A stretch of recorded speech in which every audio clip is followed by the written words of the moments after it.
Bonjour, alors toujours dans le Yoga Sutra, je vais vous parler du cycle que j'ai appelé le cycle de la dévotion, c'est-à-dire le cycle de la voie dévotionnelle plutôt lié aux prêtres et à la religion. Euh, je vous ai dit que le texte du Yoga Sutra, plutôt les textes de base, avaient été récupérés par le monde de la religion et qu'il l'avait intégré. Mais il y a assez peu de passages, c'est juste de temps en temps, il y a une petite récupération. Par contre, il y a un endroit où finalement le chemin spirituel de ce qu'on appelle la dévotion, c'est-à-dire l'union avec la divinité, avec un D majuscule, de quelques noms qu'on lui donne. Et cette phrase, enfin ce passage est très très beau et il est très simple.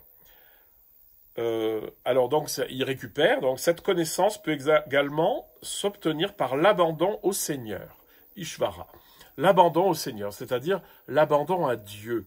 C'est-à-dire, après tout le cycle du samadhi, le cycle de l'union, il dit oui, mais tout ça, on l'obtient aussi par l'abandon à Dieu. Je m'abandonne à Dieu.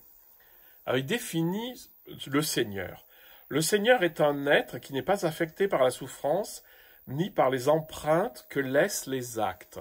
Les empreintes que laissent les actes, c'est ce qu'on a appelé le karma, c'est ce qu'on appelle aussi les conditionnements. Et donc, il n'est pas affecté par la souffrance et par les conditionnements. Alors, on a l'impression, ou plutôt, il parle de Dieu, du Seigneur, mais vous voyez très bien qu'il parle en fait d'un état intérieur, de libération. Lorsque je suis libéré de moi-même, eh bien, je ne suis pas affecté par la souffrance, ça c'est l'idée de l'équanimité, ni par les empreintes que laissent les actes, ni par les conditionnements. Il est la racine de la conscience sans limite.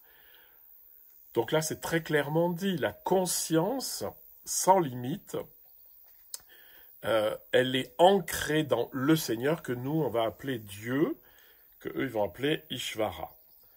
Hors du temps, il a lui-même enseigné les anciens. Hors du temps, évidemment que la conscience est hors du temps, puisque elle est infiniment plus stable et plus éternelle que le monde qui passe. On le désigne par la syllabe sacrée, alors la syllabe sacrée c'est Om, dont la répétition le révèle. Ah ben là vous avez une pratique. La répétition du Om, que vous connaissez sans doute de tradition, c'est la répétition du nom divin. En répétant le nom divin, on s'approprie la nature divine.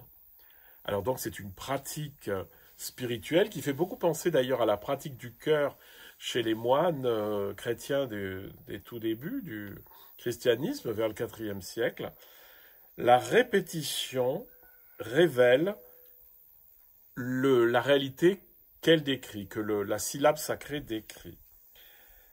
Par cette pratique, la conscience se tourne vers l'intérieur et les obstacles disparaissent.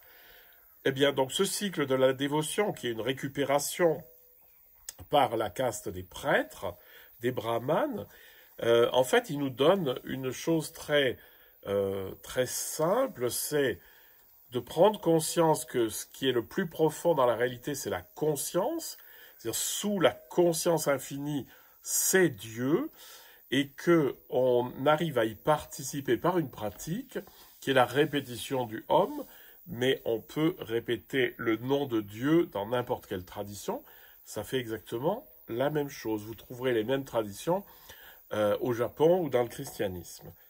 Voilà, donc le cycle de la dévotion assez court, mais il nous apporte quand même quelque chose d'intéressant.